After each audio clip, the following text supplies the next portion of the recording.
I walked into my living room and heard laughter, only to discover my daughter-in-law showing my house to a stranger. What she said next changed everything. And trust me, you won't believe how this ends. It was a Tuesday. You know, the kind of day where you're just happy your knees don't creak too loudly and the coffee tastes halfway decent. I'd just finished my morning walk, doctor's orders, cholesterol and all that. I'd even managed to avoid the neighbor's yappy dog, which, let me tell you, is a small miracle in itself. I was feeling pretty good, actually. The sun was shining, the birds were chirping, and for a moment I thought maybe, just maybe, the universe was giving me a break. But as I rounded the corner to my front porch, I heard something that made me stop dead in my tracks. Laughter. Not the warm, familiar kind that fills a house with love. No, this was sharp, almost triumphant, echoing through the open window of my living room. Now, I don't know about you, but I've learned to trust my gut, and my gut was telling me that something was off. I crept up to the window, careful not to make a sound.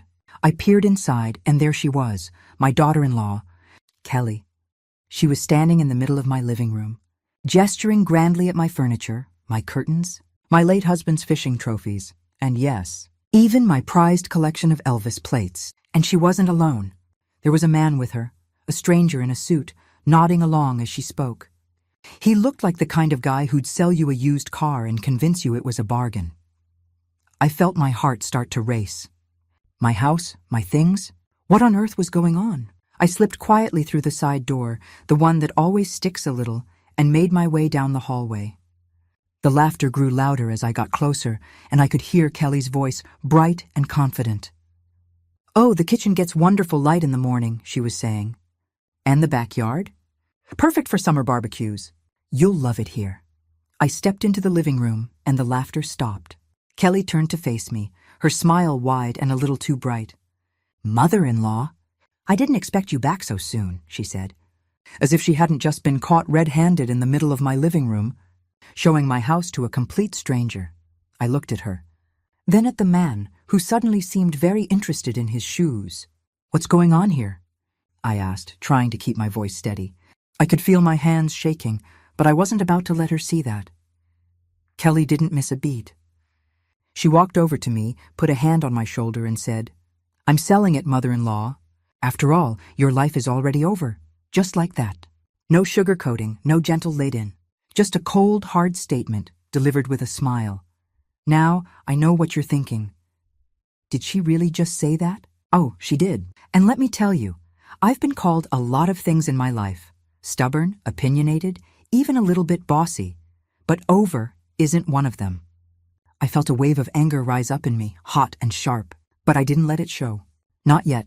Instead, I looked around my living room, at the photos on the mantel, the Afghan draped over the back of the couch, the little knickknacks I'd collected over the years. This was my home, the place where I'd raised my children, celebrated birthdays and holidays, laughed and cried, and lived. And here was Kelly, acting like it was just another piece of real estate to be bought and sold. I took a deep breath, the kind you take when you're about to tell the grandkids they can't have ice cream for breakfast. I looked Kelly dead in the eye and said, "Excuse me?" My voice was calm, but there was steel in it. I could see the man in the suit shift uncomfortably, glancing between us like he'd suddenly realized he'd walked into the wrong movie. Kelly's smile faltered, just for a second. But she recovered quickly. "It's for the best," she said, her tone patronizing. "You'll be so much happier in a nice little place, with people your own age.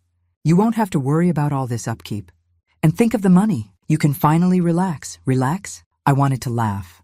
I'd been relaxing just fine until she decided to play real estate agent in my own home.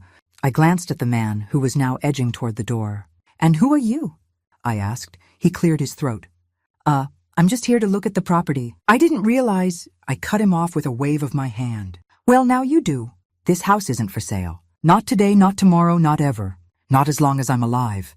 Kelly's eyes narrowed. "You can't stop me," she said, her voice low. I smiled, a slow, deliberate smile. "Watch me." The silence that followed was deafening. You could have heard a pin drop, or, in my case, the faint hum of my old refrigerator that's been threatening to quit for years. I stood my ground, feeling a surge of strength I hadn't felt in a long time. Maybe my knees creaked, and maybe my cholesterol was a little high, but my life was far from over. In fact, I had a feeling things were just about to get interesting. And that, my friends, is how a perfectly ordinary Tuesday turned into the day everything changed. I took a deep breath, the kind you take before you tell the grandkids they can't have ice cream for breakfast, knowing full well you'll probably cave in 5 minutes anyway. But this was different.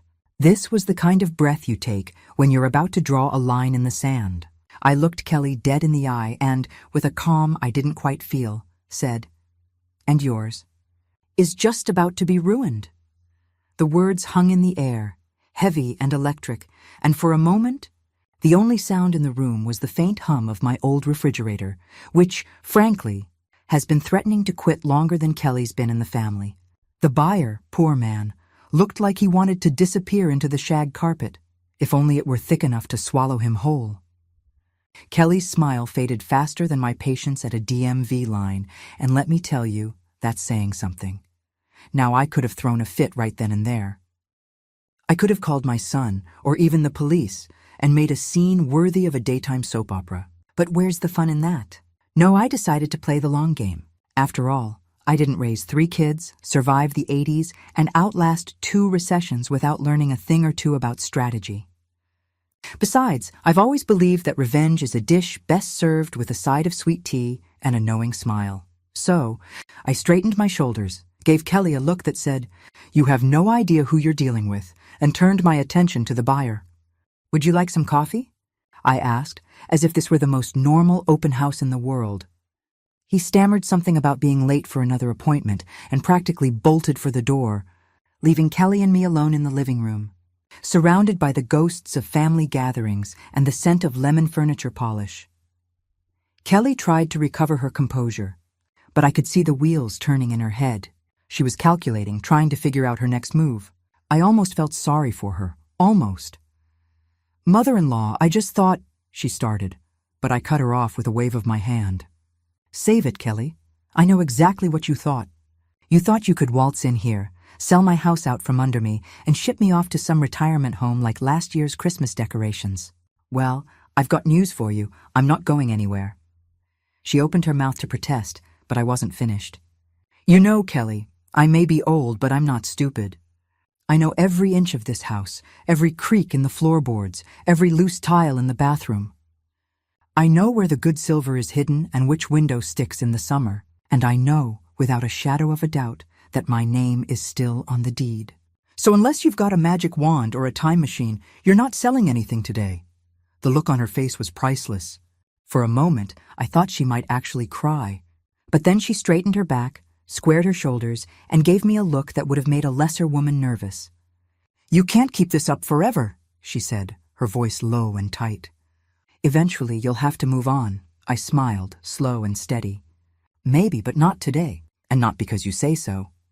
With that, I turned and walked into the kitchen, leaving her standing there in the living room, surrounded by memories she'd never understand. I put on a pot of coffee, real coffee, none of that decaf nonsense, and sat at the kitchen table, thinking. I could hear Kelly pacing in the other room, her footsteps sharp and agitated. I imagined her on the phone later, complaining to my son, spinning the story to make herself the victim. But I wasn't worried. My son may be many things, but he knows his mother. He knows I don't make threats lightly. As I sipped my coffee, I started to plan. I thought about all the things I'd learned over the years, how to read people, how to keep my cool, how to fight for what matters. I remembered the time I stood up to the school board when they tried to cut funding for the arts, or the time I organized the neighborhood watch after a string of break-ins. I remembered the look on my husband's face when I outbid him at the church auction, and the way my kids used to roll their eyes when I insisted on family dinners every Sunday. I remembered who I was, a woman who didn't back down, not for anyone. By the time Kelly finally left, slamming the door behind her, I had a plan. I'd call my lawyer first thing in the morning, just to make sure all my paperwork was in order. I'd talk to my neighbors, let them know what was going on. After all, nothing travels faster than gossip in this town, and I wanted everyone on my side. I'd even bake a pie for the nice lady at the county clerk's office, just in case I needed a favor down the line. But most of all, I'd wait. I'd wait and watch, and when the time was right, I'd make my move. Because if there's one thing I've learned in all my years, it's that patience is a virtue, and sometimes it's your best weapon. So, as the sun set and the house grew quiet, I sat at my kitchen table, sipping coffee and plotting my next move. The calm before the storm, they call it. And let me tell you, I was ready for whatever came next. Because this was my home, my life, and I wasn't about to let anyone, least of all Kelly, take that away from me. Not without a fight. That night, after the house had settled into its usual creaks and sighs, I sat at my kitchen table with a fresh cup of coffee and my trusty old address book. I may not be a tech whiz, but I know how to get things done the old-fashioned way. I started making calls, first to my lawyer, then to the county clerk, and finally to my old friend Doris, who knows more about local real estate than any agent in town. It didn't take long to confirm what I already suspected. Kelly didn't have a legal leg to stand on. My name was still on every deed, every bill, every faded Christmas card addressed to the real boss. The house was mine, fair and square, and no amount of wishful thinking or scheming could change that. I felt a wave of relief wash over me, mixed with a little bit of pride. I'd always handled the family's paperwork, kept the records straight, and made sure nothing slipped through the cracks.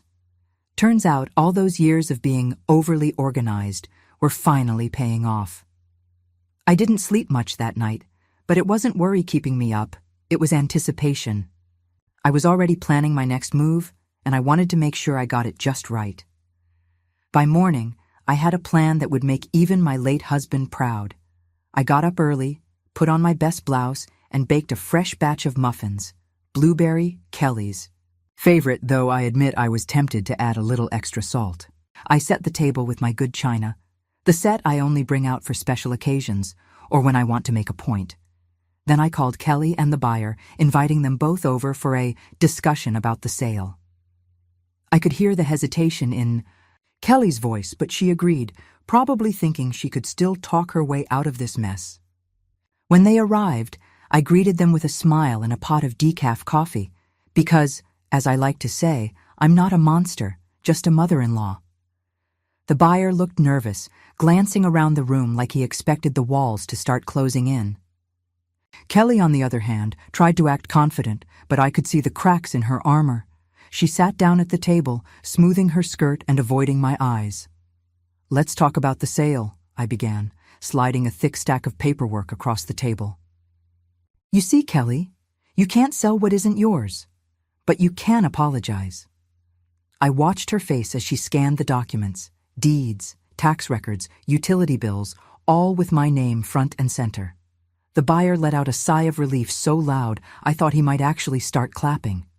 He looked at Kelly, then at me, and finally said, "I think I'll be looking elsewhere for a house. Thank you for your time, ma'am." He stood up, shook my hand, and practically sprinted out the door, leaving Kelly and me alone in the kitchen. Kelly stared at the paperwork, her cheeks flushed with embarrassment. She mumbled something about misunderstandings and just trying to help, but her words sounded hollow, even to her. I almost felt bad for her. Almost. But then, I remembered the way she'd laughed in my living room, the way she'd tried to erase me from my own life, and any sympathy I might have felt quickly evaporated. I poured myself another cup of coffee and leaned back in my chair. "You know, Kelly, I get it. You thought you were doing what was best for everyone, but you forgot one important thing. I'm still here, and as long as I'm here, this house isn't going anywhere." I let that sink in for a moment, watching as she fidgeted with her napkin. "I'm not angry, Kelly. Disappointed, sure, but mostly I'm just surprised. I thought we were family, and family doesn't do this to each other." She looked up at me then, her eyes shining with unshed tears. For a moment, I saw the young woman my son had fallen in love with, the one who used to bring me flowers on Mother's Day and ask for my secret pie recipe. I wondered what had changed, what had made her so desperate to push me out. Maybe it was fear or insecurity, or just the pressure of trying to hold a family together in a world that seems to be falling apart. Whatever it was, I decided to let her off the hook, just a little. "Look, Kelly," I said, my voice softer now. "I know things haven't been easy, but selling my house out from under me isn't the answer. If you need help, ask. If you're overwhelmed, say so. But don't ever try to take what isn't yours, not from me and not from anyone else.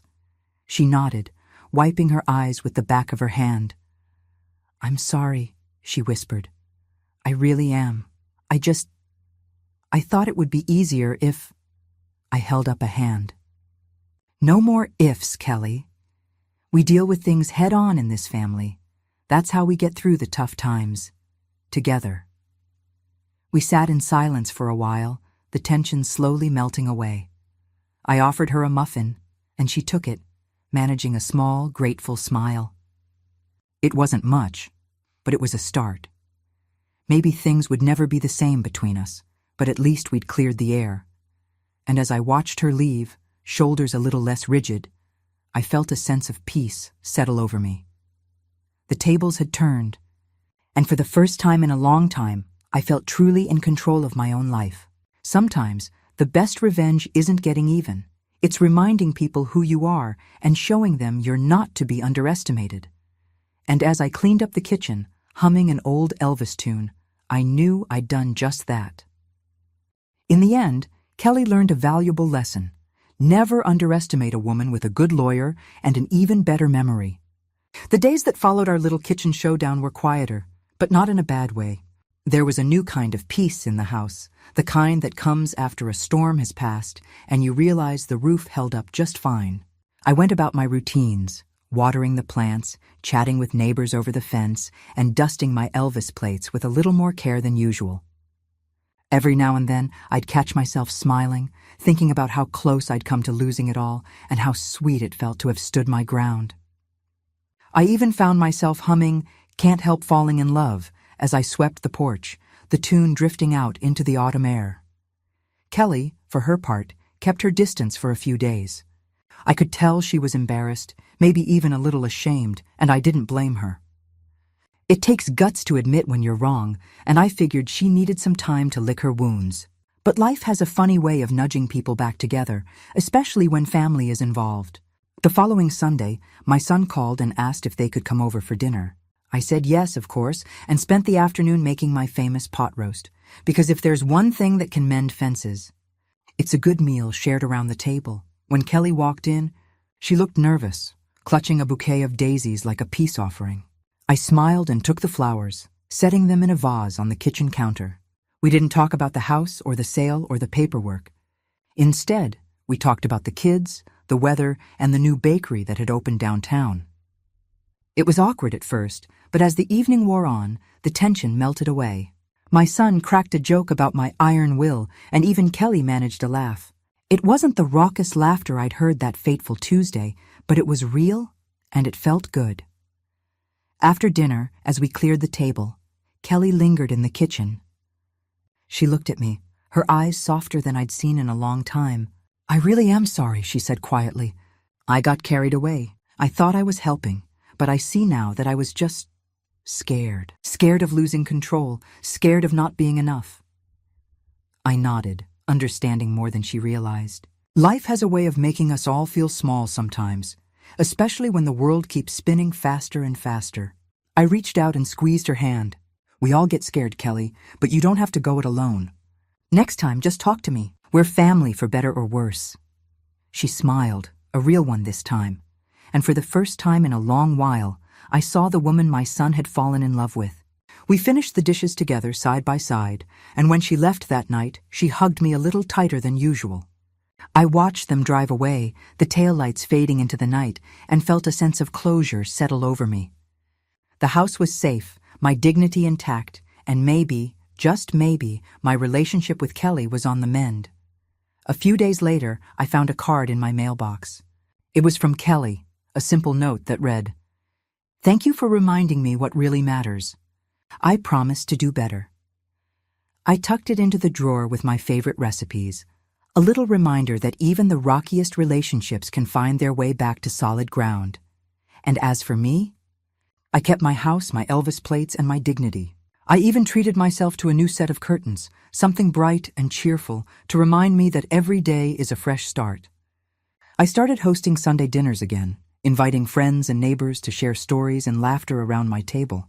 The house felt alive, filled with the kind of warmth that can't be bought or sold. Now I know I'm not the only one who's ever been underestimated, written off, or pushed aside before I was ready. Life after 50 isn't about fading into the background.